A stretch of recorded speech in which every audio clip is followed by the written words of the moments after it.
and also offering us advice. The officer team is led by Katie Hurrell, acting on behalf of the Director of Planning, and she is sitting on my immediate left. Are there any declarations of interest? No, Chair. Okay. Apologies for absence. Okay, yeah. Are there any apologies for absence? There aren't, so we've done it for the record.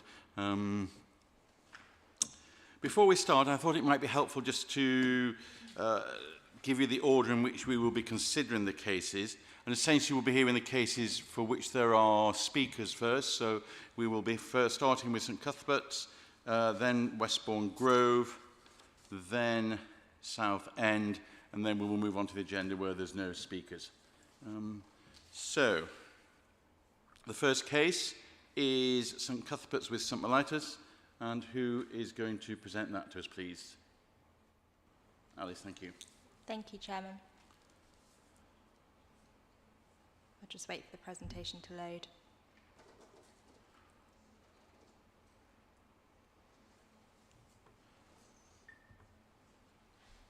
Sorry.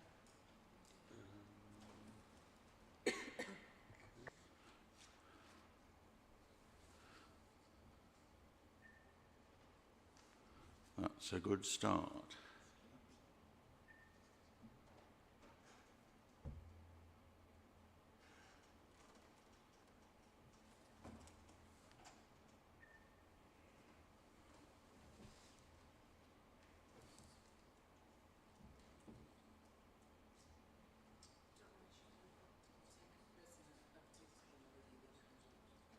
We shall have a 2-minute technical break, talk amongst yourselves, and we'll get these presentations up. I'm sorry about that. We've got some technical person coming to help us.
Okay, are we ready to present?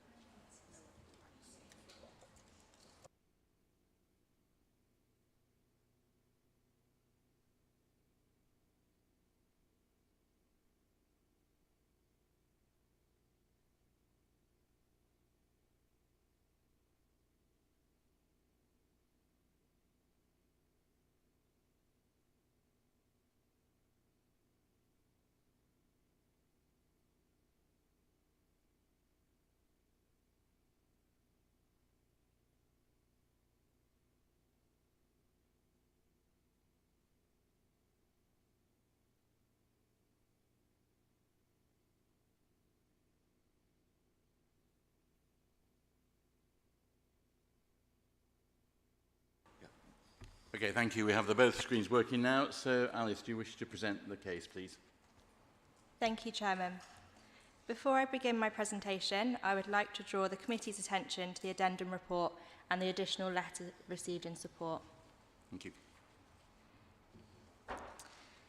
This application site relates to St Cuthbert with St Matthias School and seeks planning permission for the construction of a single-storey extension, a glazed canopy and associated external alterations. The application site can be seen outlined in red on this slide. This slide shows an aerial image of the application site in the context of the surrounding buildings. As mentioned in the officer's report, there are residential properties located nearby within Earls Court Square, with the closest residential properties being located directly adjoining the northeastern boundary of the site, as seen with my cursor here.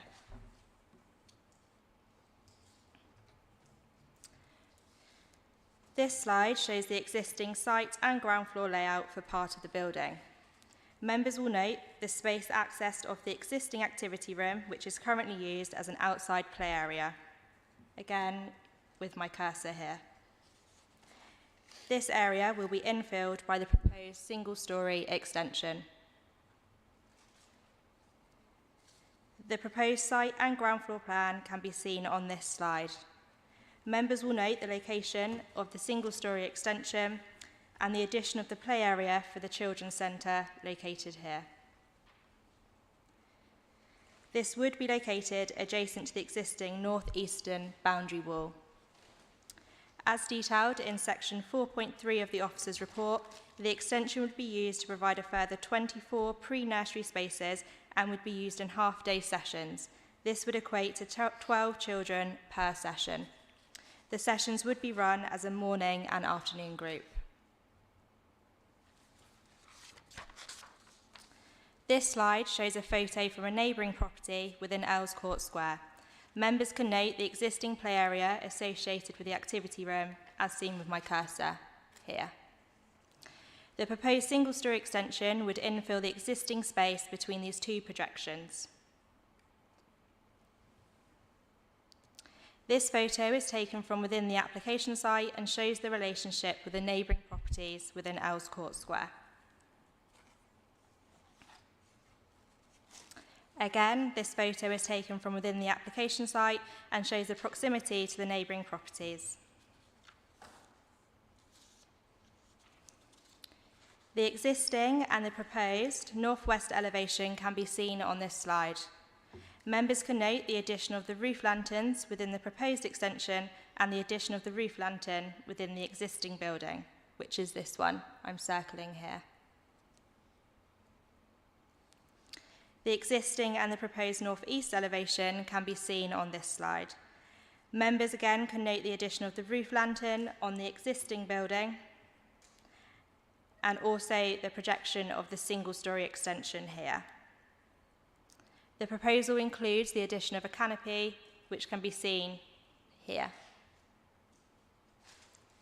To conclude, the recommendation before members is that planning permission is approved, subject to the recommended conditions in section 8 of the officer's report.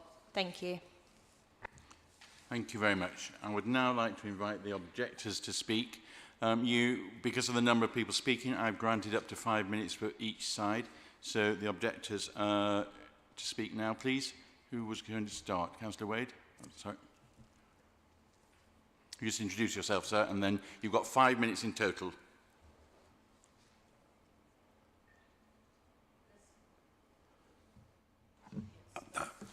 Mr. Chairman, thank you very much. Thank you for allowing us to attend and speak. As we've been granted 3 minutes for all of us to voice our reason for our objections, the residents around me have agreed to the statement I will now read out. This application has been fully discussed by the Earls Court Square Residents Association Executive Committee and residents.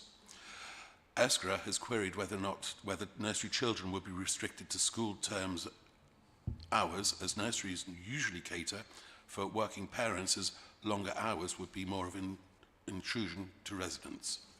In principle, ESCRA, as residents themselves, are not against the school planning application, but it is in the wrong location on this site. We object to change of use of this site for the following reasons. The new nursery extension and play area will be directly up against the boundary wall with a number of Earls Court Square properties, in some cases less than 5 metres away, and having a huge impact on residents' lives. The play area right up against our homes would create a canyon of volume, and proposed new skylights would create additional sound and light problems affecting all 5 stories of the surrounding residential properties in the square. What is critically also not being considered is a loss of privacy, loss of quality of life, and light pollution, For example, security lights disrupting residents' sleep, as many have bedrooms backing onto that area.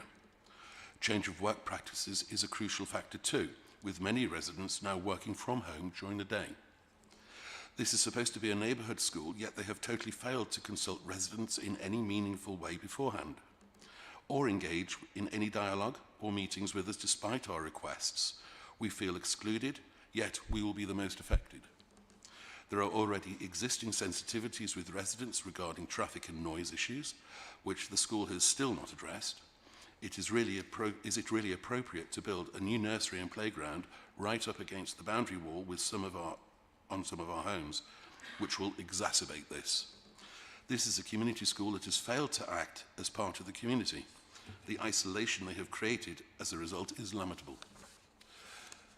The existing architect's plans are vague and badly drawn up. We'd like a new plan with full consultation with residents. We are seeking a new design in a different location on the site. We would like a decision on this planning consent deferred until there has been a meaningful conversation between the school and Earls Court Square residents. Thank you very much. Thank you. Councillor Wade. Earls Court Square has one entrance and 2 exits. This application fails to consider the impact of the existing travel problems associated with the school at drop-off and pick-up times, which on occasion causes tailbacks onto Warwick Road. This preschool nursery will attract additional traffic. This must be addressed. Therefore, as a condition, I would like to see an active travel plan such as STARS. We have excellent transport links, and this should be a scheme that the primary schools should implement to prevent double parking and ensure free flow of traffic into the square. The school must take ownership of child dispersal once the children leave the gates of the school. This is a poor air quality area. Parents waiting to collect their children are contributing to poor air quality with idling cars. This requires enforcement, and the school must play an active part in controlling this problem. Similar schemes have been adopted by other primary schools in the borough. There are issues with the proposed security lighting on the walkway. Some of the existing lights already penetrate bedrooms of Earls Court Square properties. Lighting is an issue that has not been discussed with residents. The concerns have been raised about the duty of care by the school with the issue of overlooking of a playground with very young children, and has this been incorporated in any risk assessments? I would therefore like to ask the committee to defer this planning application until there's meaningful consultation between Earls Court Square residents and the school. Thank you. Thank you. I would now like to invite the applicants to speak. Who is going to speak on behalf of the applicants?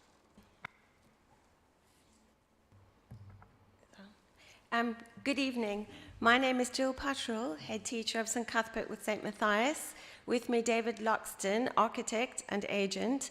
I will deal with aims, aspirations and traffic issues. As a Church of England school, our remit is to fulfill their vision, enable pupils to flourish, transform lives of pupils and educate our pupils. RBKC has identified the need for 2-year-old provision in Earls Court and have provided the funds for the building.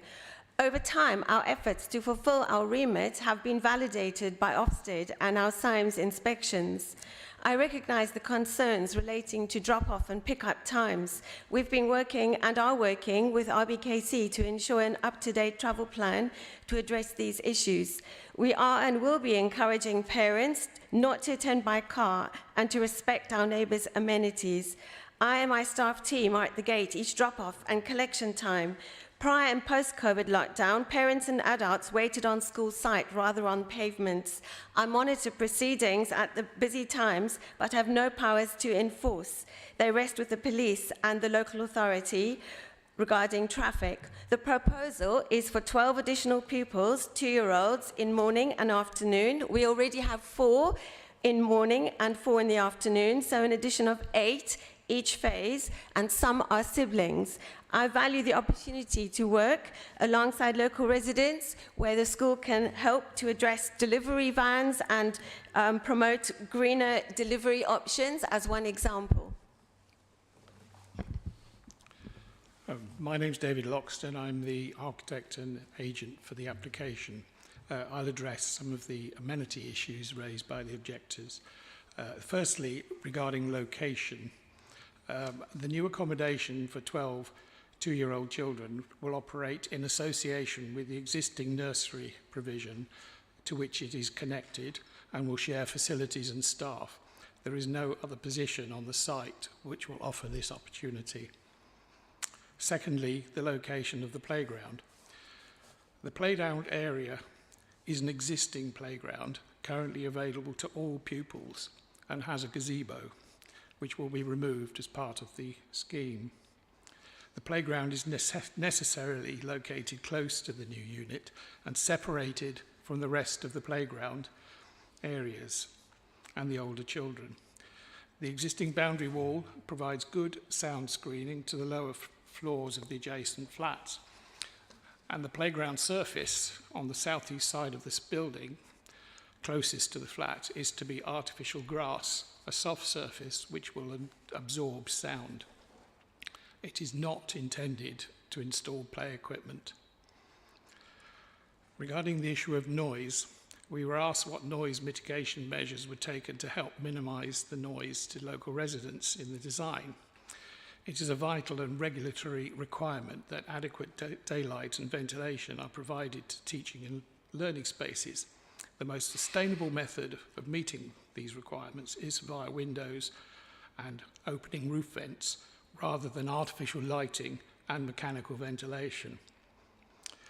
Very little noise will emanate from within the school building during the day. However, the following features of the design of the new accommodation are specifically intended to mitigate and attenuate any additional noise that may be generated. The proposed modest extension is of compact form to minimise the external envelope and will be of masonry construction, providing good sound insulation. The windows of the proposed extension are orientated to the north, i.e. away from the closest adjacent residential accommodation. All new windows and the roof lights will be double glazed to provide good sound resistance. The canopy on the north side of the extension will deflect noise downwards. Mr. Loxton, I'm going to have to ask you to bring your comments to a close. Will provide a degree of noise screening. The opening vents and the sides of the roof lights are top hung and open out, so when open will deflect noise downwards. We can probably get some more information on questions. So I'd like to ask my colleagues now if they would like to ask any questions from either the applicant or the objectors. Councillor Redknapp, yes. Thank you, and thank you to everyone for coming today. A question for the applicants. Are you confident that the increase in the number of children won't have a material impact on the noise for local residents, and if not, what measures will be taken to minimise the noise? Thank you. Yes, the additional children are 2-year-olds, and as such, they will have a limited volume of noise, and as 2-year-olds, they will be playing differently to older children, and much of their play will be taking place inside and on the under the awnings. So just one follow-up, just a point of clarification, because it was mentioned that the space where the playground is intended to be built is already a playground. Are you saying that the space where the playground will be built is already effectively being used by children during playtime, despite the fact there's no physical playground there? The existing playground extends around that part of the building. In fact, the site of the extension is currently playground with a gazebo in the centre of it where the children congregate. The area of playground that's being referred to as for the 2-year-olds is a small area, triangular area, which is between the extension and the boundary wall. It's currently playground. Sorry, let me extend that. It's playground for the entire school. Councillor Izzy. Yes. Thank you very much, Chair. And my question is to the applicant. And how can you mitigate the risk for an attraction of traffic? Because it was said, the area was attracting more traffic. Sorry, could I ask you to repeat the question? And how can you measure or mitigate that the site will not attract more traffic? Yes, so we have currently 4 children, 2-year-old children in the morning and 4 in the afternoon, and as such, those are often siblings, and so the similar pattern's going to be when we have 8 further children in morning and afternoon. But we've done a lot of work over past years around reducing the congestion and the traffic. We've worked alongside the RBKC and are currently doing that with a travel plan. We've seen a reduction when we did travel surveys with the children. We've seen a reduction of use of vehicular travel, and that has been in a period of less than a year since lockdown. We also put cones out, and if at the moment, compared to post-lockdown, there is much reduced congestion on that road. We still do battle with the congestion created by delivery vehicles, and that is something which I would like to work with the local residents on addressing. Just on the travel plan, what are the plans to modify or change that with an increase in, you say it's 8 and some may be siblings, some may not be, and that may change over time. Do you have plans, if this is granted, to develop the traffic plan? We will definitely review it, and it will be addressed or amended accordingly with guidance from the professionals in RBKC. And there were a team of 3 that initially addressed it with us, and we've since been dealing with different departments relating to the travel plan. So educating the children, educating the parents, putting in force measures to reduce the traffic, and that has already helped the situation hugely. Thank you. Councillor Retty. Thank you, Chairman. The question is to the applicant and then to the objectors. First to the applicant. In terms of the glazed canopy and the windows, are they double glazed, or would you be happy to, or are you allowed to have that double glazed in order to reduce the noise going outside? They are definitely, the canopy won't be double glazed. There's no particular reason for that. It's just a canopy to keep rain off the ground below. The roof lights will definitely be double glazed, as will the windows in the building. That's a necessity for sound protection, but also for thermal performance of the building. Thank you very much. Can I tee up? Any other questions? The applicant or the objectors? Okay. One more, yeah? Yeah. Question to the objectors, anyone can take it. I understand in your speech you spoke about the extension being very close by residentials. In terms of the friction that you had with the consultation and everything, are you happy if this application being deferred and have a proper conversation with residents? Yes, that would be fine. Thank you very much. Okay. Well, thank you. Thank you. So, councillors, would you like now to ask questions of the officers, please? Any questions for the officers?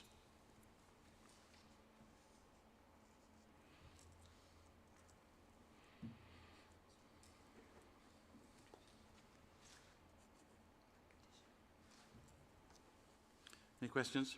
Yeah, Councillor Ridley. Yes, just a question on the engagement between applicants and local residents and the council. What more can be done? What more can be done to ensure that the voices of local residents are being heard?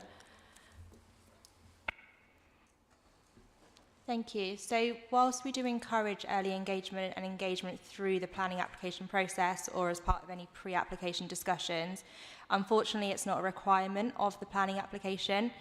So as part of the application process, officers did visit the application site and also neighbouring properties.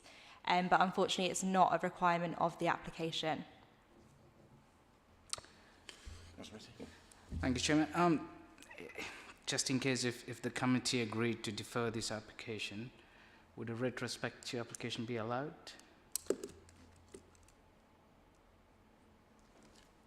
Sorry, just for clarification, a retrospective application for... Yeah, for the deferred application, would that be allowed as a planning condition?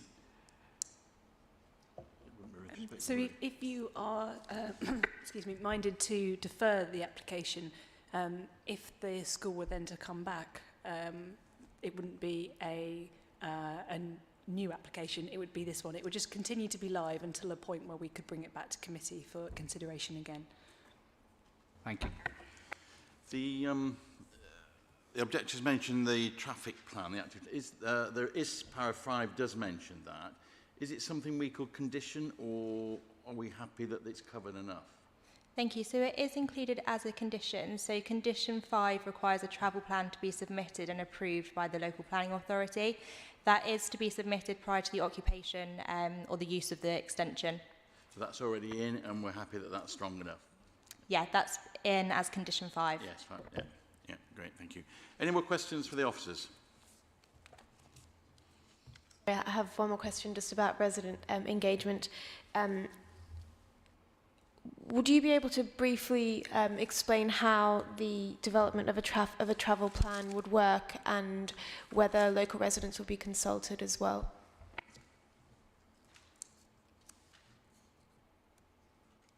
So I'm not too sure exactly how the travel plan will work in terms of the contents of it. It is designed to limit the impacts to the highway network and also discuss how school children are going to be dropped off and picked up at the school. But in terms of the actual contents of it, I'm not too sure, unfortunately, about the engagement with the residents as part of it. Katie, I don't know whether you... I could just suggest that you might be minded to add an informative on to strongly encourage that in the formation of that travel plan, as well as engaging with our transport department, as we've already heard, it is the plan that engagement with the local community forms part of that as well. Thank you. Just an extension to Councillor Verdiniak's question. If the informative has not been fulfilled and by the time the application expires, can that go ahead? Or? So condition 5 is worded to say that the school can occupy that building until that travel plan is approved by the local planning authority. So we would need to have that travel plan submitted and be satisfied with those details. What the informative would do is advise that as part of that plan we would expect to see engagement in order for us to feel comfortable enough to approve those details. Anything else for the officers? So we now need to make a decision. We've heard a suggestion there to put an informative in. What is the application is to be granted, recommended to be granted. What is the committee's decision, please? Can I make a comment just there? Thank you, Chairman. I would like to defer it if anyone can second that. I don't know if that's legal. That's your decision. Okay. Yeah. Councillor McAvoy. Thank you.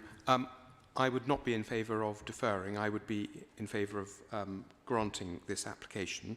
I think it is well balanced. I think that I'm interested, if other councillors are so minded, to support an informative that the traffic plan to be consulted with involvement of the community and of residents as well. My overall feeling is that the scale of the development and the current situation of the school and the residences does not materially increase the harm and does serve a community purpose by providing this venue. So I would be supporting the application, but with also adding an informative that the traffic plan is consulted. Thank you very much. Mr. Vernick. Thank you. I agree with Councillor Mackover in favour of granting permission, provided that the informative is in there. I think the travel plan is not only for the safe and sustainable movement of traffic, but also, and not only for the safety of children, but also local residents impacted by pick-up and drop-off times and so on. And so important to have that informative in that. Thank you. Thank you. Councillor Rizzi. Thank you, Chair. I'm in favour and for this application to be granted because children are important for us and every child matters. And I believe, you know, the issues raised by the objectors will be addressed by the applicant and also supported by the officers. Thank you. Thank you. I too am in favour of being granted with the inclusion of the informative. Chairman, do you mind, for the purpose of the minutes, if we could just have a show of hands on the recommendation, just to make it absolutely clear, because we have heard everyone's views, but just for the record, if we could just say who's in favour of the recommendation with that extra informative. Just to be Would those absolutely in clear. favour raise their hands, please? Well, I'd like to abstain. So. Okay. And one abstention. So that application is granted. We now move on to Westbourne Grove. Who is going to present that? 221 Westbourne Grove.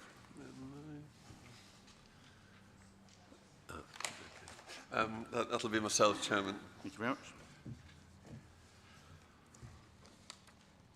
Please. Right, so this planning application essentially proposes a basement to be excavated beneath the property and then a two-storey rear extension and various alterations to the front and to the rear.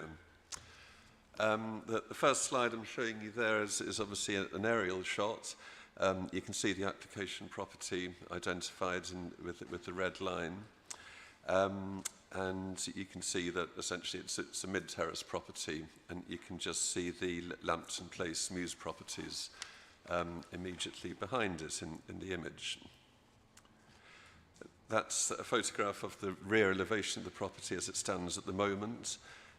You can see that it's fairly unaltered in the upper part of the rear elevation. At some point it's had an extension added to the lower part. And that's basically as it is now. That's the proposed demolition. So you can see the areas to be demolished on the exterior of the building identified in red.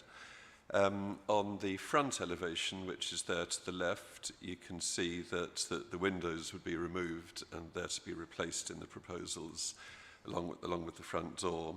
The larger area of red at the bottom is the section, or a section through the excavated section beneath the building. And then at the rear, again, the upper part of the rear elevation, it would just be the windows that would be removed and replaced. And then it's proposed to remove the lower part of the rear elevation and then excavate a basement beneath that. That's the existing section. It's quite useful to keep in your mind's eye the relationship between the rear of the building and the existing rear garden, and then the tall two-storey wall of Lambton Place, which is the rear boundary to the garden.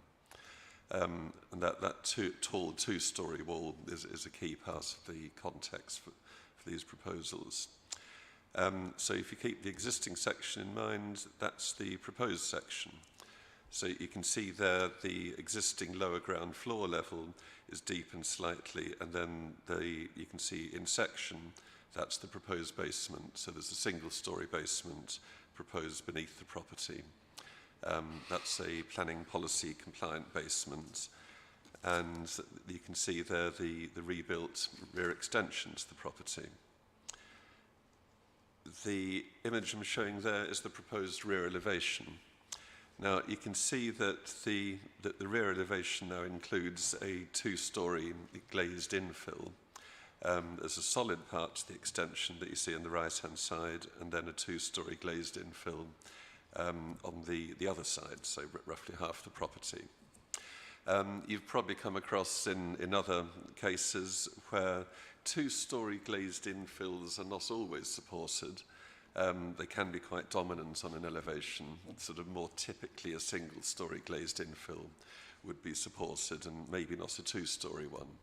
But in this case, as I say, it actually backs onto the two-storey rear wall of the Muse properties. So it's an opportunity to actually create the feature here without harming the character of the area or the appearance of the building. And that's the rear elevation that you see proposed there. The front elevation doesn't change very much. It simply has the windows replaced, and you can see at roof level there are now 3 roof windows inserted at roof level. That's the proposed ground floor plan. You can see that there is a light well proposed at the rear, sort of up against the rear wall of the rear extension, so that it doesn't dominate the garden. And then that's the proposed basement plan. So you can see the various rooms proposed at basement level. This basement doesn't include a swimming pool. It's just fit various ancillary facilities to the house. And then in terms of traffic management, that's an extract from the construction traffic management plan, just showing where a vehicle would be positioned in front of the property for the duration of the building works. And that's the last slide, Chairman. Thank you very much. Thank you. Now I'd like to call on Mr. Godchild. Mr. Godchild, yes, to speak on behalf of the objectors. 3 minutes, please. Thank you, Chairman and members. My name's Andrew Goodchild, and I'm representing myself and 5 other neighbours objecting to this application. Firstly, I'd like to point out that at no point during the process has the applicant or their team reached out to consult with ourselves. This is contrary to good practice, and indeed a community engagement strategy is now required as part of the submission, and we couldn't see one that accompanied the application. As an architect, I'm clearly not against the principle of development. However, do feel strongly that consultation is important, as indeed is observing and following planning policies. Sadly, in this case, neither seems to have happened. Unfortunately, there are multiple concerns regarding the submitted application. I do not have the time to detail them all, so I will focus on the 3 main points: basement, impact, sustainability, and design. The proposed basement is too big and does not accord with the Council's SPD. Policy calls for gross external area to be considered for the 50% calculation, which, if added, would highlight that the front garden and the rear garden extensions would stretch beyond 50% of the footprint by 1.4 metres to the front and 1.2 metres to the rear. Even without the correct wall thicknesses being added, which they aren't currently on the drawings, you can see that the line of the basement is more than 50% of the garden. We've produced some markup drawings which I circulated to members earlier, evidencing this. We're also concerned that the basement plan is indicating 2 bedrooms at the front, which are 1.5 stories below ground, and they are beneath a grille. No daylight and sunlight assessment has been produced to justify that these are supposedly habitable rooms, which could potentially be utilised by living staff, as it's referred to as a studio suite, and we don't believe that they have enough light to satisfy building regulations or environmental health standards. Looking beyond the size and use of the basement, we would also suggest that an independent structural engineer be appointed, as is advised by policy now, to assess the CMP. We feel this is necessary as the underpinning of the party walls has not been designed correctly as it currently stands, as they indicate reinforced foundations to be utilised. This is a type of special foundation which is not covered by the Party Wall Act. The neighbours will not agree to these foundations, and therefore it means the basement as currently designed is not buildable. The CMP and other reports have not been updated to match the latest submission of architect's drawings, and if the application is consented today in its current form... I'm going to ask you to bring your comments to a close. In addition, no justification has been provided why the Council's sustainability policies have not met. Since January 2022, the submission of a sustainability statement is a prerequisite. This application should never have even been registered, and procedurally it should certainly not be ignored. Regarding the design of the rear extension, officers already relate... Thank you very much. Thank you. I'd like to ask Johanna, who's going to speak for the applicant, please. I'll give you 3.5 minutes, as the previous speaker spoke for 3.5 minutes. Okay. Good evening. I'm Johanna Molineos and I'm the architect for this application.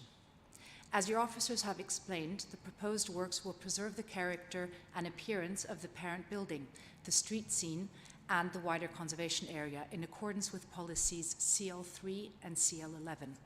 The proposed basement complies with all relevant aspects of policy CL7. And I have the design guidance here. It's actually 50% of each garden or open part of the site, so it does comply with the 50%, and we are within 50%. The proposed rear infill extension complies with all relevant aspects of policy CL9. The proposed air source heat pumps comply with the relevant criteria of policy CL5 and CE2. All other works, which are of a minor nature, such as roof lights, comply with the requirements of policy CL6.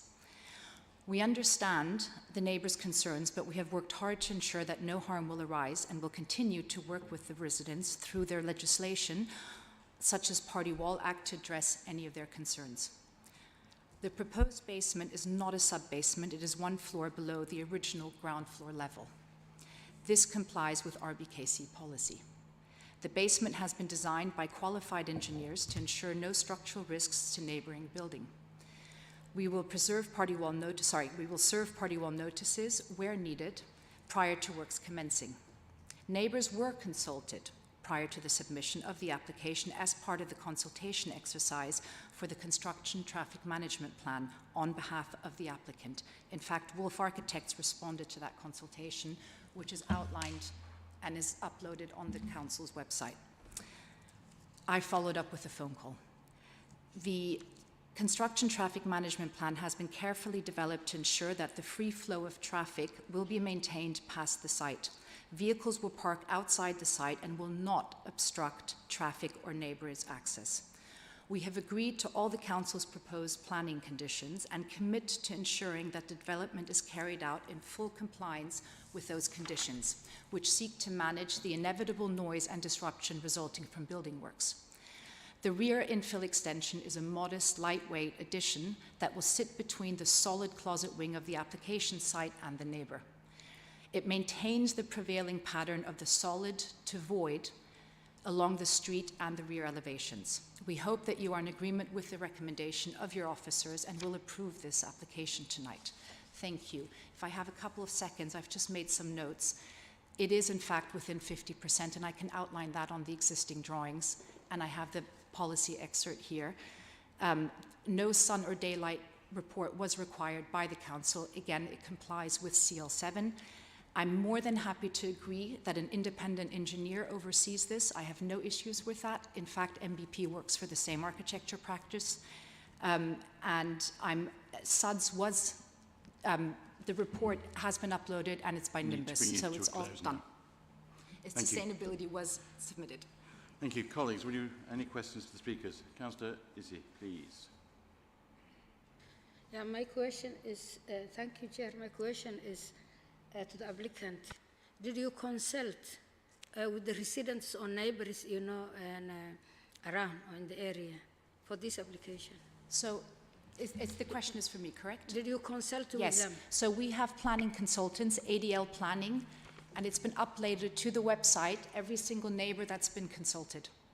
And this is on the website that you can download. Thank you. Councillor Etty? Thank you, Chairman. Question to the objector. You just heard from the applicant that they've responded to your queries or questions, but in your speech, you specifically mentioned there was no consultation done with the residents. Could you elaborate a little bit? Thank you. Yeah, certainly they never reached out to ourselves.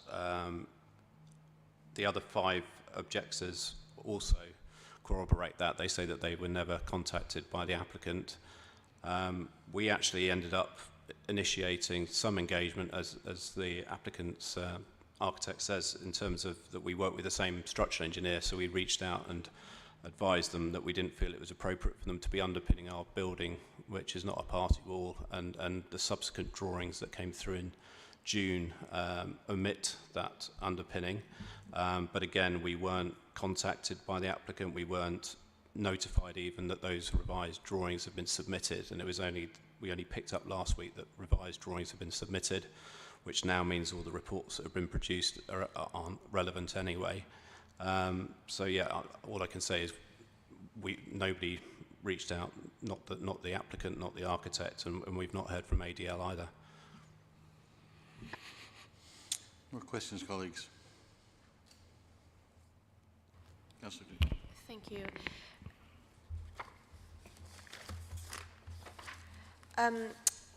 Question for the applicant. There are a number of concerns in the objections that the excavation will undermine garden walls and the foundations of other properties. Would you be able to speak to this and provide some clarity? Thank you. Yes. So it is correct. Wolf Architects did reach out to MBP, who are the structural engineers, and I then had the subsequent conversation. And we've pushed the wall back from that garden wall, but this is not a planning matter. This is actually a party wall matter. We would have pushed it back the minute we would have had a discussion with the Party Wall Act that we wouldn't have been allowed, or they wouldn't have given us the permission to underpin, and that's absolutely fine. So we've pushed that back in order not to underpin. Mr. McAvan? Yes, just a question to the objectors. I'm looking at the dates of the objection comments received on the council website, and they seem to all be dated in May, and we're now some months on from that. So I'm just wondering if you're saying that you have not been consulted at all, it looks like there's still quite a lot of evidence that you knew about this application taking place, and there have been several months that you could have engaged in it. So I'm not going to get into who was or wasn't consulted, but it's leaving me with the impression that you did have adequate time to engage with any professional advisors or the applicant to understand the application better. Do you wish to answer that? Yeah, if I can just respond to that. The reason why the objections were submitted only because we received, obviously, the council's notice to say that an application had been submitted. That was the first we heard about it. And we submitted our objections and assumed that the applicant's team would then reach out to us to try and accommodate our comments and listen to what we had to say, but no contact was made at all. As I say, there was then a further submission of drawings of which we weren't notified of either. Thank you. Any further questions? Yes? Thank you. To the objectors, there's a condition concerning noise from building services, plants and vents. Is that something that you're satisfied with, or do you still have concerns around noise? I still have grave concerns, and it revolves around the sustainability elements of it. The fact is that at the moment they're proposing a air source heat pump at the back of the garden, which is very commendable, but there's no details in terms of a sustainability statement nor M&E plant to indicate that how that's going to operate and how that's going to service the property. And there's a concern from our side that actually further down the line, as there's nothing specifying that that's what it has to be used for, that we're going to get some air conditioning units there instead, and the weird boiler goes in to replace the air source heat pump. May I respond? Thank you. So when we submitted this planning application, we submitted an acoustic report as well, which clearly identified the noise level, and we, I believe, have a housing around it as well. The council does not require to have a sustainability report submitted. No, I agree. No, I hear you, but that's for other developments. It doesn't form part of this development. The council would have asked us to submit it if this was necessary. It is not necessary. I am more than happy to engage with Wolf Architects, set up a meeting and go through any mechanical and electrical and the future plans of this house. I have no objections, and that can be conditioned. Any further questions of the speakers? Okay, any questions to officers, please? Councillor Retty. Just want to check with the officer that CL 47, the 50% of the basement is definitely not exceeding 50% and comply with CL policy 7? Thank you. Yes, certainly. We're satisfied that they are compliant with the 50% requirement for the front garden and also for the rear garden. Sorry, thank you. Thank you. Yes. Another clarification from officers. Would you be able to clarify whether this application does involve a sort of lower ground floor level or a sub-basement, and what RBKC policy is on this? And then the second clarification is around whether there is a need for a sunlight assessment for the basement, for the lower ground floor or sub-basement. Thank you. Okay, yeah, certainly. Firstly, in relation to the basement and to the depth of the basement, the existing property has a lower ground floor, and it's proposed to add one basement level beneath that lower ground floor. And that's the basement that is proposed complies with that policy. So it's not a double basement. It's a single-storey basement beneath the lower ground floor of the original property. In terms of the accommodation, the spaces within the basement, the building regulations actually specify the amount of air and light that should descend any light well. And they have a light well at the front and also at the rear, which contains glazing. That glazing can open. I mean, I'm pretty sure that they will have designed the spaces there to comply with the building regulations. If the building regulations require changes down there, then they'd have to do that in order to get the building certificate. But certainly for planning purposes, the provision of the light wells should be enough, and it's consistent with most other basements. Thank you. Any other questions of officers? Okay, then we need to make a decision. The application is recommended for granting. What are your comments, please? Councillor McAvoy. Yes, I'm happy to comment. This seems, and I think a number of us have sat through a lot of basement applications. This seems to be a thorough and professional application. It looks to me that every aspect of policies have been satisfied. I won't be able to get to the bottom of exactly the amount of consultation that there may or may not have been, but I'm satisfied that the parties have had adequate opportunity to discuss matters, and will continue to have such opportunities through party wall and other engineer consultations. So I think it's a good application. Obviously, it's unpleasant for any residents to have significant building works in such close proximity, but that is not a reason to refuse the application, so I'm supportive of it. Thank you. Councillor Retty. Thank you, Chairman. I'm quite positive about the professional consultation did from the applicants. I'm quite satisfied. I'm happy with this. Okay. Thank you. Any further comments before we take a vote? Okay. Those in favour of granting this application? I shall ask, thank you. I shall ask anybody against or any abstentions. Thank you very much. So that application is then granted. Thank you to all the speakers. We now move on to the third application, which is 17 Southern Row. Who is going to present 17 Southern Row? I'll be introducing this one, Chairman. Okay, thank you.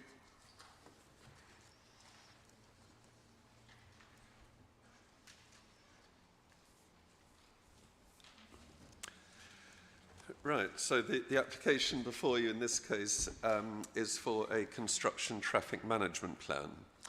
And you'll have seen from the report that that's required by a condition attached to the existing planning permission for the site. And the construction traffic management plan essentially details exactly how the construction traffic would operate during the course of construction works for the works to the property. I thought I would just start by showing you a couple of images of Southend. So you'll have seen obviously that the application concerns number 17 Southend, And you can see number 17 sort of roughly left to the centre of that photograph, where my cursor is. So on the left-hand side of the mews, as you can see it there. The property basically is both of those double sets of garage doors that you see there.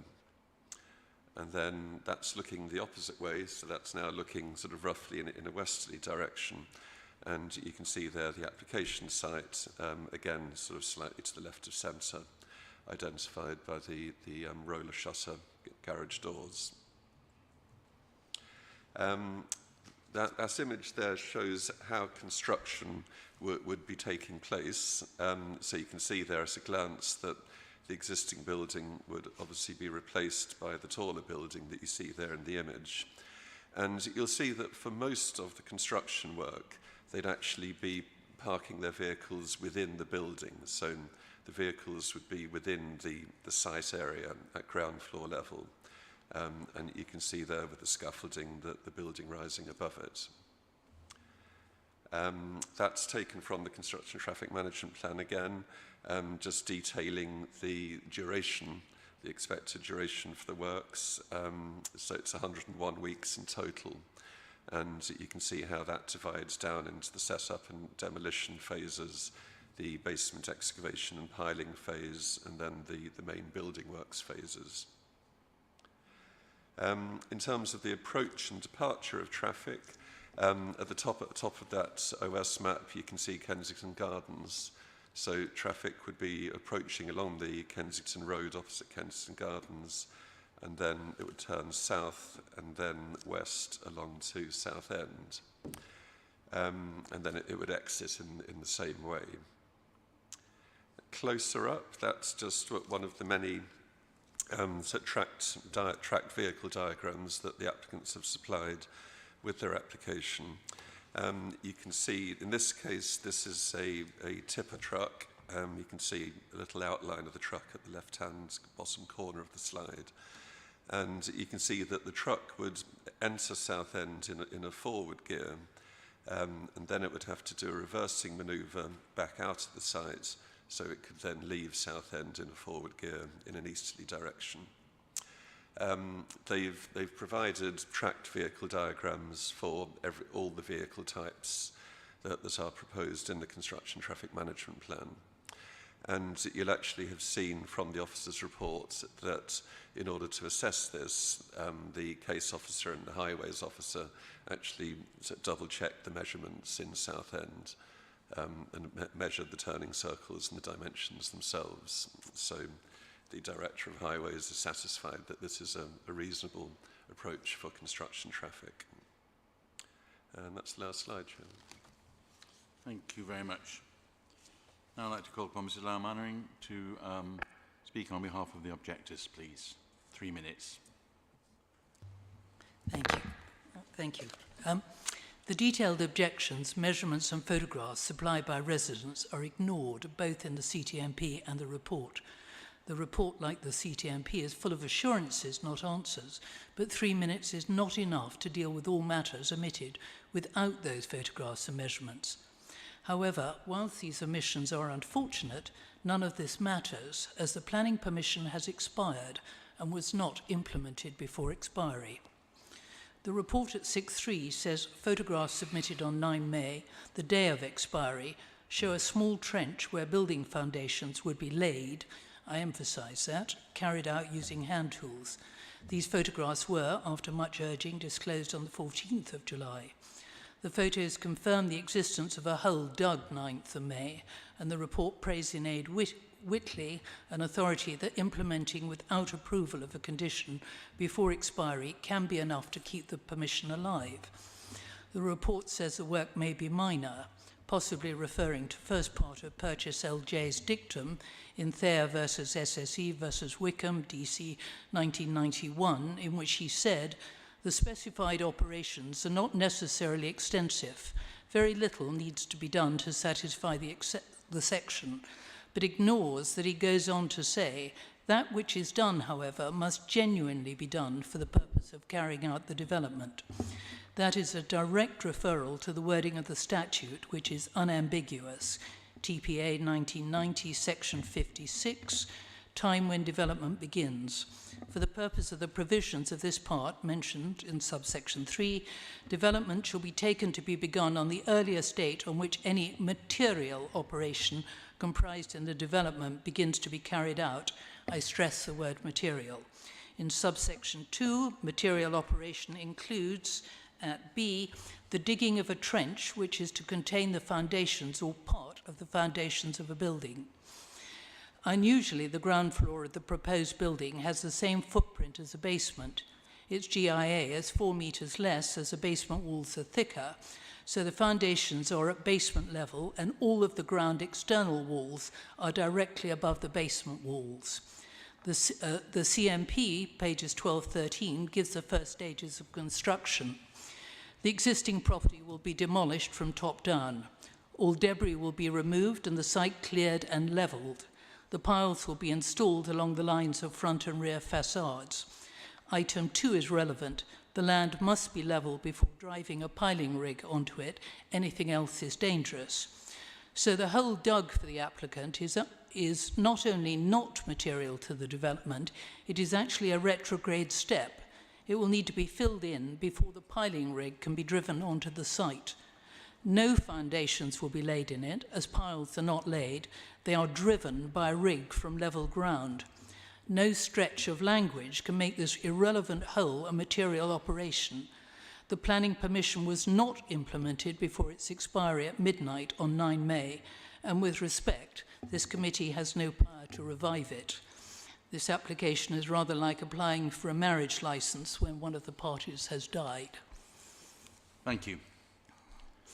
Now I'd like to call upon Mr. Mark to speak in favour of the application.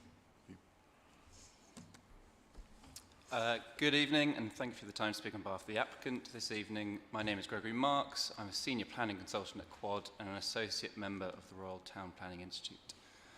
The CTMP was written by Paul Muse Associates and on behalf of Cc Construction, who are the applicant's appointed contractor. Cc Construction are a local company based in Fulham who have worked extensively in the Kensington and Chelsea area and specialise in high-quality residential refurbishments. They have, over their 25-year history, earned a reputation for carrying out their operations to the absolute highest of standards, a reputation of which they are extremely proud. Cc Construction and Paul Muse Associates have used their considerable experience to bring together this CTMP that is compliant with the planning and development management policy set out in the Council's local plan, most notably policy CL7K, which, in summary, requires that impacts to neighbours arising from vehicle movements associated with basement developments are not unreasonable and that any impacts to highway safety are not unacceptable. The strategy is to use vehicles that strike the balance between being large enough to minimise the daily number of vehicle movements and being small enough to safely and efficiently manoeuvre in and out of Southend without causing unreasonable impacts to neighbours or obstruction of the highway. All construction traffic movements at all times of the construction process will be overseen by trained marshals to ensure there is no impact to the safety of pedestrians or any other highway users. For all but the final phase of the construction period, vehicles will be able to park within the site itself, meaning that there will be no obstruction of the highway other than the limited moments when a vehicle is in the process of entering and exiting the site. When it is no longer possible to park the vehicles within the site itself, vehicles will utilise the alternative loading bay. Only LGVs of 2.1 metre width will use this bay, ensuring that a minimum of 3 metres of highway will be retained to allow vehicles to pass in accordance with the requirements of the Council's CTMP pro forma. Vehicles will use the alternative loading bay for no more than 40 minutes at a time, though in reality it should actually take considerably less than this to load or unload the vehicle, with dwell times generally not expected to exceed 20 minutes. The driver of the vehicle would remain at the wheel for the whole time, meaning that if the vehicle did have to move for any reason, to allow a neighbour to pass, for example, they could do so quickly and effectively, again, always with the oversight and help of trained banksmen. This strategy has been discussed with the planning and transport officers at the Council at length, including a site visit, both attended and unattended with the applicant, where the measurements shown in the CTMP were verified. The robustness of the strategy should therefore be beyond doubt, and I would encourage members to follow the recommendation of the case officer and grant approval of the CTMP. Thank you. Thank you very much. Thank you. Members, any questions now to the speakers, please? Councillor Rizzi. Thank you, Chair. And my question is only for the applicant. And the new residential and dwelling you said you will construct, are they including an affordable housing?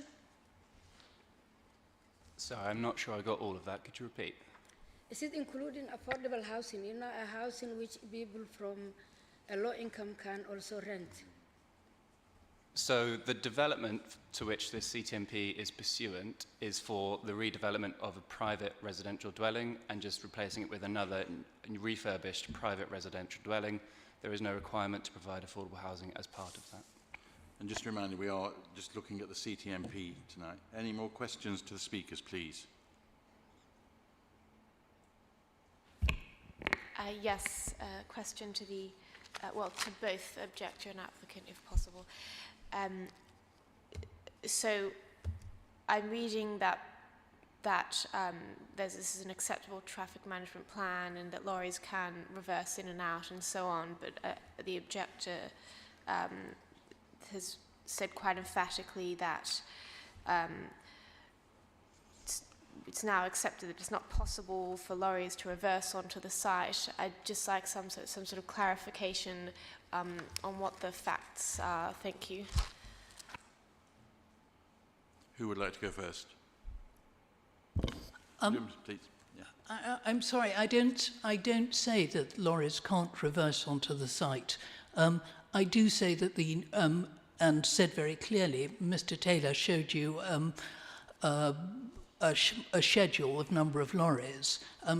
What he didn't point out that is we had calculations done, and for the amount of spoil that you have to take away, it's not 121 lorries, it's a minimum of 220 lorries. I mean, there are lots of things, but I'm not dealing with the CTMP as such, because I am saying that this permission expired, and therefore the CTMP is irrelevant.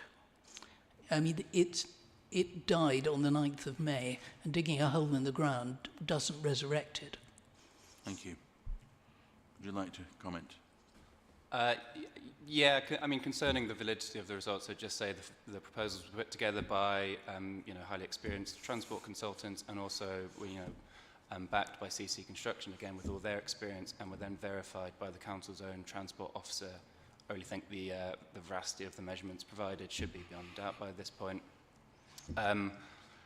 I don't really want to get into a tangle about whether or not the permission has expired. It's a legal matter where there is case law to suggest that the permission has been implemented, and that if the CTMP is approved this evening, that therefore the works commencing before all the conditions have been approved therefore becomes immaterial. But again, I would stress that we're considering the CTMP this evening and not much else. Councillor Retty? Okay, any more questions to the speakers? Thank you. Any questions to the officers, please? Councillor Retty? Just to clarify, the planning permission is granted on the 5th of May, sorry, 10th of May 2019, not expired on 10th of May. Is that correct? Yes, the planning permission was granted in 2019 on the 10th of May, and that was valid for 3 years.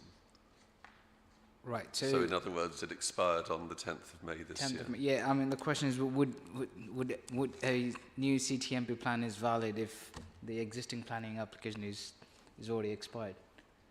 It's the same question that the objector is just asking. I think it's very important to understand that the only thing before the planning authority this evening is a CTMP. Right. Simple as that. Okay. There's no other matter before the planning authority this evening. If neighbours want to raise legal arguments in terms of the legality of carrying on work at the site, that's a matter for the enforcement team. The enforcement team are already aware of it. The applicants could submit an application for a certificate of lawful development. That could be considered. If there was any doubt, then I mean, the process of assessing that certificate would probably add clarity to it. So that there are a number of ways that clarity can be given to those questions. But the CTMP application is all that you have before you this evening. Should it transpire that somehow the applicants find that they've lost their permission, then they would have a CTMP that they couldn't operate. So, you know, there's really no implication that flows from that. Would you like to comment from a legal position, or has that been covered? Well, the legal position is set out quite clearly in paragraph 6.3. I mean, the basic rule is that if there's a pre-commencement condition and development commences without complying with it, then usually that means that the development hasn't been lawfully implemented. It's called the Whitley principle, but there are exceptions to the Whitley principle. And this scenario falls within one of those exceptions, which again is set out in paragraph 6.3, which is that the application to discharge this pre-commencement condition was received before the planning permission expired.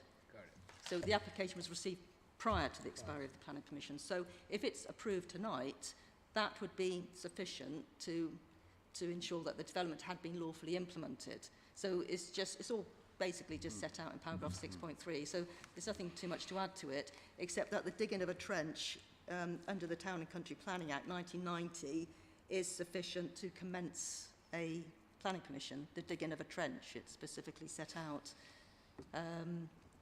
You know, so not too many works. The works can't be de minimis, but they have to be, you know, sort of more than de minimis. But a trench is something that can be done to implement a planning permission. And I understand from the report that that was done the day before the planning permission expired.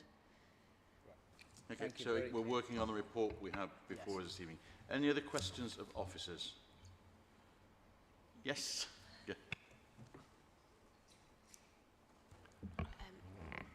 Are you satisfied that the traffic management plan makes adequate provisions to ensure that local residents are able to get in and out of the Southend, and that there's enough space so that the road won't be blocked? Thank you. Yes, I mean, I would be satisfied. Why would I be satisfied? Because I know that our highways officer has actually been down there to take measurements themselves.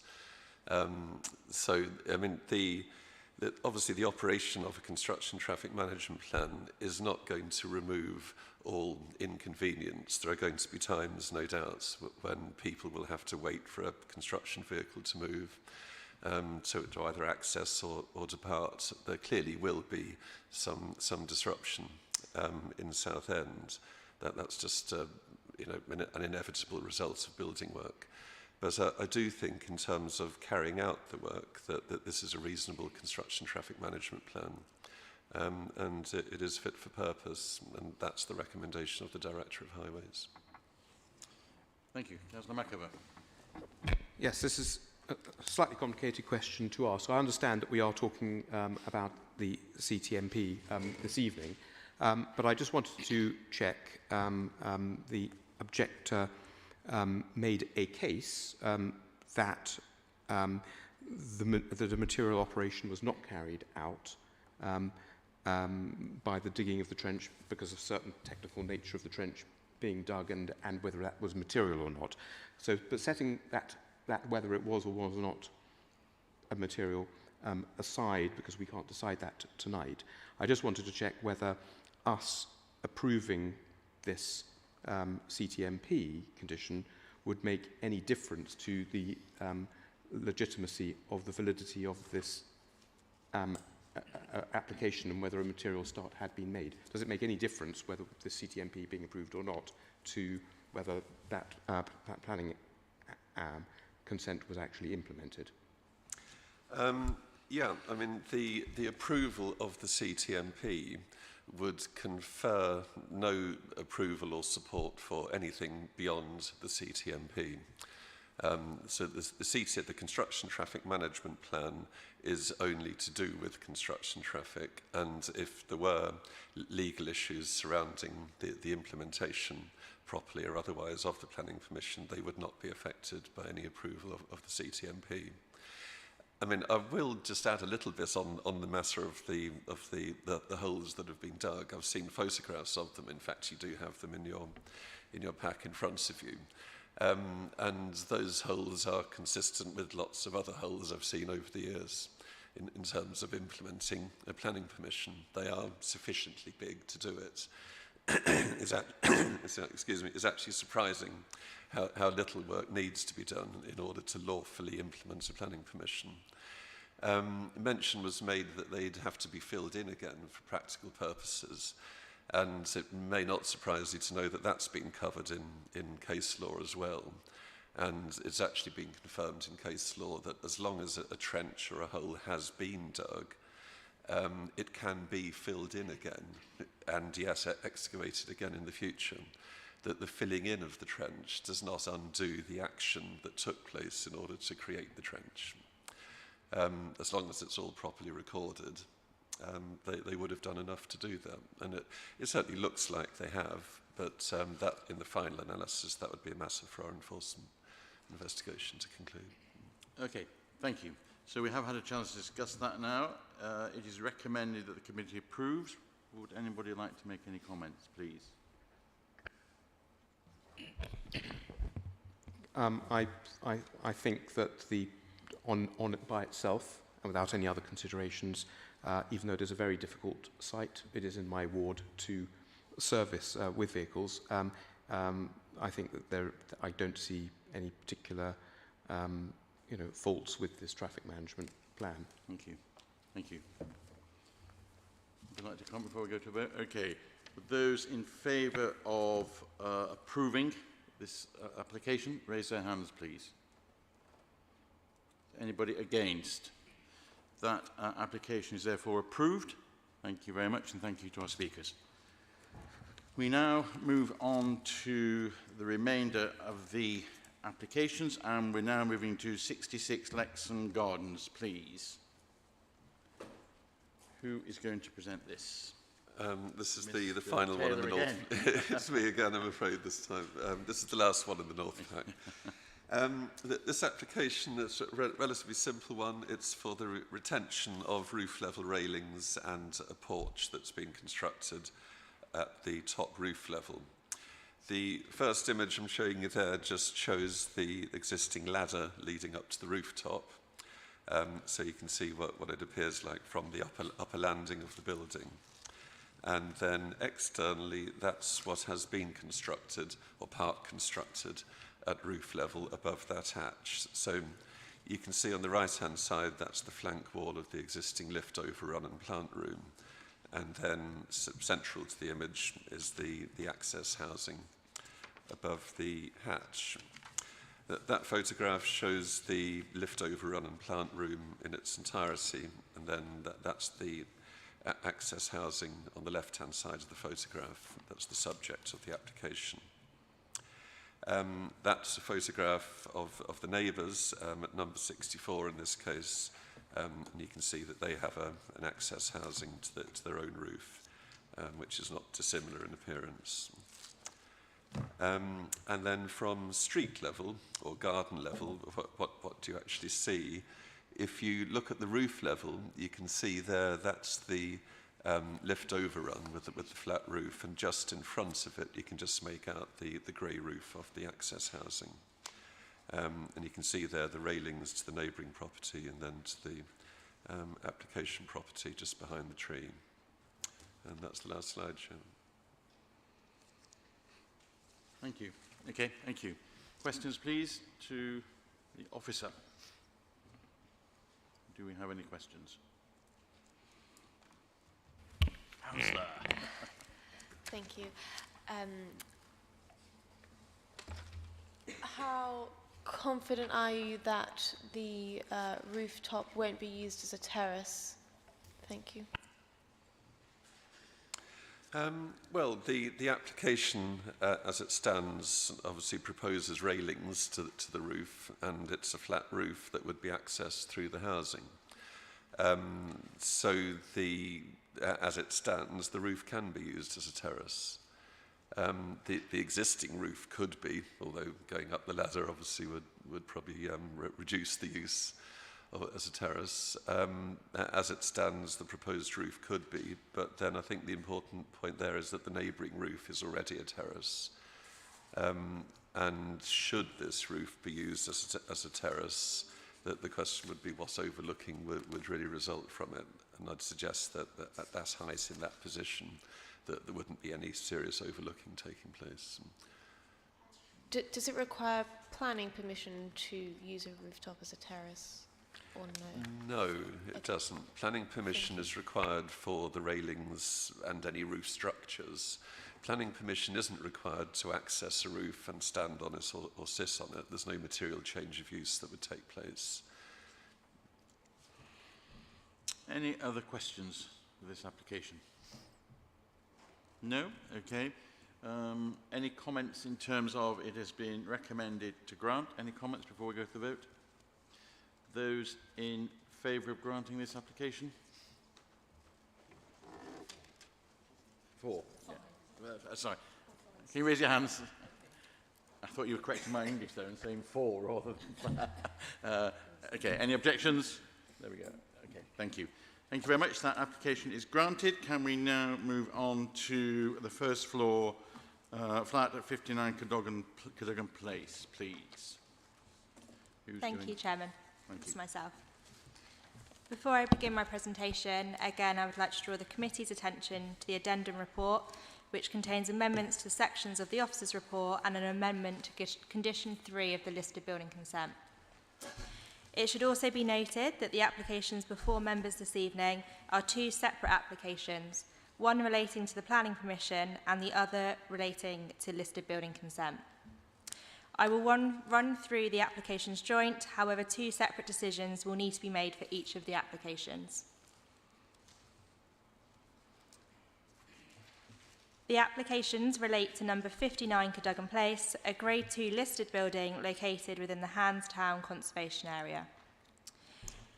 These applications seek a first floor rear extension with a terrace, the replacement of an existing window at first floor level, and internal alterations associated with the extension. This slide shows an aerial image of the site, and the application site can be seen indicated by the red arrow on this image. Just there with my cursor. Members can note the properties along Cadogan Lane, which is located beyond the rear garden of the site, again with my cursor just here. As mentioned in the officer's report, the property directly adjoining the rear garden is 2-storey, as you can see here with my cursor. The existing and the proposed floor plan can be seen on this slide. The proposed extension can be seen on the right-hand image in this location. Members can note the door on plan form, which will allow access to the area to be used as a terrace, which is this area just here. This slide shows the existing rear elevation and also the existing section. Members can note the projection of the neighbouring property at this level, which is located here. The proposed rear elevation and the proposed section can be seen on this slide. Members can note the railings associated with the terrace in this location here, and can also note how it's been set back from the neighbouring extension. These photos were taken from a neighbouring property within Cadogan Lane. The ground floor level and bay window can be seen on the left-hand image, and the proposed extension would be sited above this, in this location here. The photo on the right-hand side gives members some more context on the terraces currently found at first floor level along Cadogan Place. This can be seen here, and there is also one on the adjoining property or neighbouring property here. This photo is taken from the application site itself and where the extension is going to be located. This shows the relationship with Cadogan Lane and the views achieved to the rear. Members' attention again is drawn to the terrace at the same level within this neighbouring property. To conclude, The recommendation before members is that planning permission and listed building consent is approved, subject to the recommended conditions set out in section 8. Thank you. Thank you. So we'll take questions on both the applications, and then we will go to together, and then we'll go to a vote on each application. Any questions to the officers? Okay, so if we can now go to a vote on the first application. It's recommended that the committee grant planning permission with the conditions listed. Would those in favour please show their hands, raise their hands. I'll ask for formality. Anybody against? No. So can we then, so that is carried, approved. Can we then move to the second application?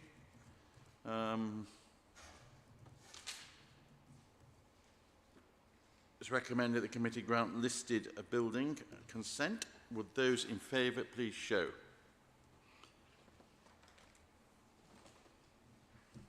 Thank you. Anybody against? Thank you very much. So that application is granted. I've had a request for a 2-minute kidney break, I think. So a 2-minute break. Go. That's 10 seconds already.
Are we all back? Good. So we shall now reconvene, and we are looking at Shop 1, Donovan Court, please. Who is going to present that?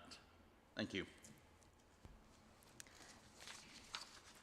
Thank you, Chairman. Before I begin my presentation, I would like to draw the committee's attention to the Addendum Report, which contains amendments to the description of development for the planning application and further representations provided by the applicant. It is important to note this is an application for both planning permission and control of advertisement consent. The planning permission is for the change of use and the control of advertisement consent is for the proposed signage, and so each application should be determined separately. The application site relates to the ground floor unit at 107 Drayton Gardens. The site is located towards the junction of Drayton Gardens and Fulham Road and is adjacent to the residential block of flats at Drayton Court. The site is not within a conservation area, however it is adjacent to the Thurlow and Smith's Charity and the Boltons conservation areas. The site is also within the Fulham District Shopping Centre. Planning permission is sought for a change of use of the ground floor premises from a nail bar and beauty salon, use class E, to create an educational mathematics centre which offers extracurricular tuition, use class F1A. The proposals would offer extracurricular education for children aged 6 to 16. The opening hours of the new use would be from between 3 p.m. and 8 p.m. on Monday to Friday. Members' attention is drawn specifically to condition 4, which would control these opening hours.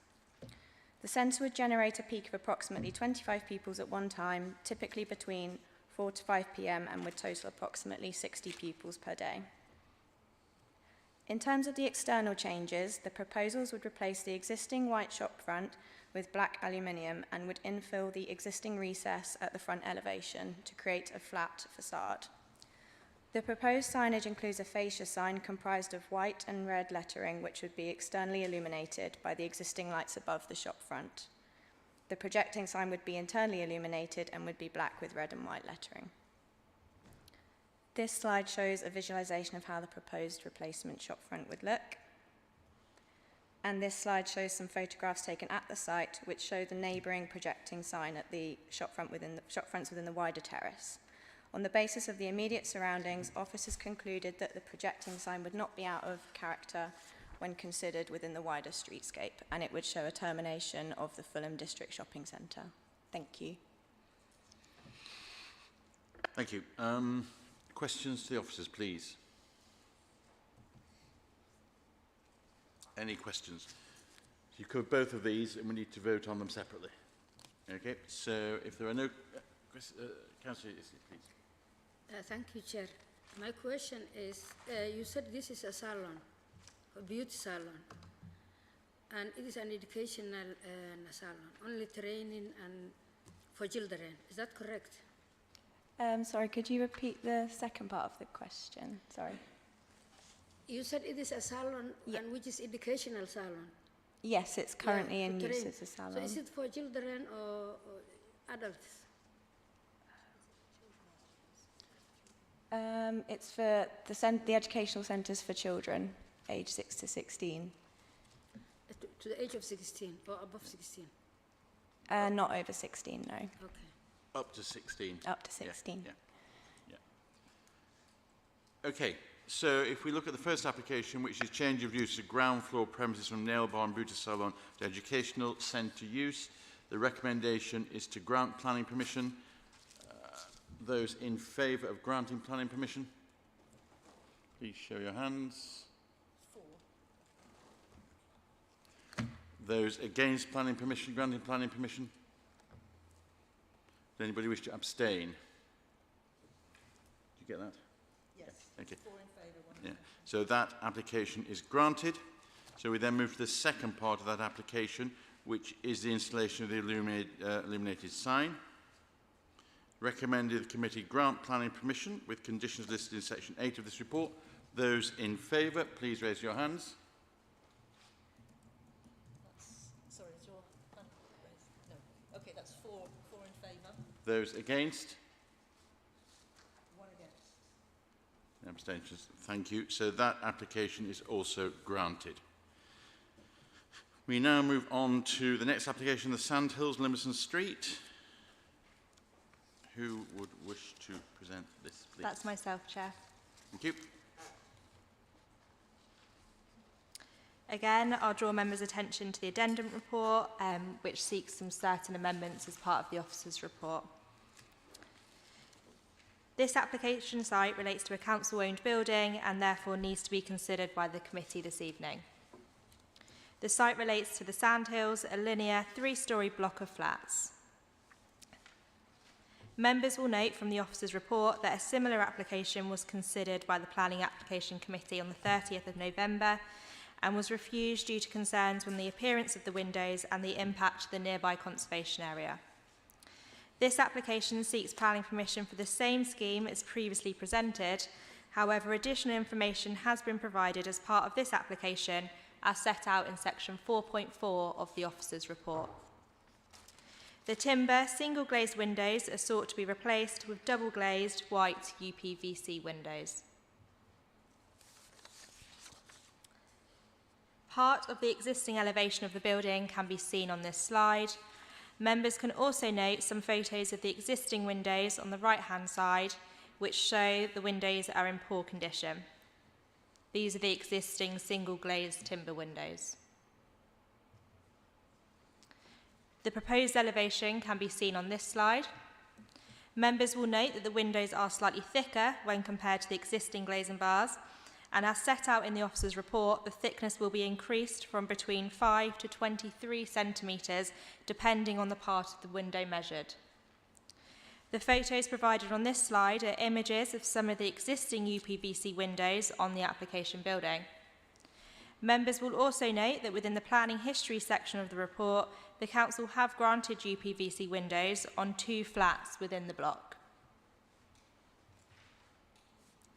As part of the additional information submitted, sections and profiles of the existing and the proposed windows have been provided. These can be seen on this slide. The existing timber windows are shown on the left-hand image and the proposed UPVC is shown on the right-hand image. Members will note that the arrangement of the windows reflect the existing and care has been taken to ensure the glazing bars mirror the existing. Lastly, this slide shows some photos of the application building itself and again where some of the existing windows have been changed to UPVC. I'll indicate with my cursor. To conclude, the recommendation before members is that planning permission is approved, subject to the recommended conditions in section 8 of the officer's report. Thank you. Thank you. Any questions from the committee? That's easy. Thank you, Chair. My question is about the windows. Are they double glazed window or? I would like to know about this. Sorry, the replacement windows are double glazed. The existing are single glazed. Thank you. Ms. Loretti? Sorry, who requested to the committee? The director considers, but which director is that one? That's the Director of Planning and Place. It's within the Council's constitution that any scheme proposed by the Council needs to be determined at committee. All right, thank you very much. Thank you. Can we now then move to a note? It's recommended that the committee grants planning permission with conditions listed in section 8 of the report. Those in favour, please raise your hands. Those against, thank you very much. That is granted. Can we now please move to Public Square, Sloane Square? Who is going to present this one, please? Thank you, Chairman. I'm going to just run through the proposals quickly on this one. Not a huge amount to show you in terms of slides. I've just included some photographs as we have the benefit of the structures associated with the development already being erected in Sloane Square. Alice, if you don't mind just flicking through, there's no particular order here. This is just taken last week just to show the structures in place. So permission is sought for 10 years for the change of use of Sloane Square, the public area. It would be used for the summer months for alfresco dining, and then for the winter months, the western end would be used for pop-up events. As I said, some of it's already erected. This is a reflection of the fact that pavement licenses have been granted over the last year for the use of this space, in reflection of the council's push towards supporting alfresco dining. There are conditions which would just require some details every year, so we knew exactly what was going to be erected, and just to give us some control over the use of that space. The last thing to point out is the addendum includes a new condition not previously recommended within the report, which relates to the war memorial, to ensure that public can access that at all times, and should any memorial events occur, that the alfresco dining operation and the pop-up events do not interfere with that. And that's the presentation. Thank you. Any questions? Yeah, in terms of the public usage, there's no disruption to public walking in and going through the area? So the proposals only ever fill half of the square to enable there always to be sort of a pedestrian flow, I suppose, from one end of the square to the other. Councillor Mackover? Yes, I was just concerned by one condition which talked about us giving consent for 10 years of operation of petrol and diesel generators, which would seem to be against the council's policy of greening and net zero, because it would be after the sale of petrol and diesel cars has been banned in the country, we'd still be allowing petrol and diesel generators to be used at this site. And even though it might be beyond the ability of this to be able to condition, I'd certainly like to see something in it which said that any generator, any sort of fuel generators must be consistent with council policy as it develops. Yeah, it's an interesting point, and certainly the direction of travel is that we are trying to be pushing greener methods of generating energy and transport. The condition doesn't actually sort of grant permission for the use of petrol and diesel and say that that's the only way it could be operated. What it does say is should petrol or diesel powered compressors and generators be used, then it would need to meet certain noise criteria. So it doesn't preclude the council and Cadogan, in a couple of years deciding actually they want to move away from using petrol or diesel equipment to electric equipment. They would just then need to meet those standards if they were to use electric equipment. Okay. Councillor Izzy? Thank you, Chair. And same question as Arti mentioned, and I'm concerned about the temporary bobbing for activities of wider public. Why is temporary for public, and not for permanent for public? Sorry, just after reassurance that the square would remain open to the public and accessible. Yes, yeah. Yes, Why? as I say, it is still, although it's a change of use for the whole area, at no point would the structures cover the whole area, and you'll see that there's a condition number 5 and number 6, which cover the two different elements, the alfresco dining and the pop-up offer. And we ask for details every year so that we can control where those structures are going to be to ensure that the square remains largely accessible by the public. Okay. More question? Yes, thank you.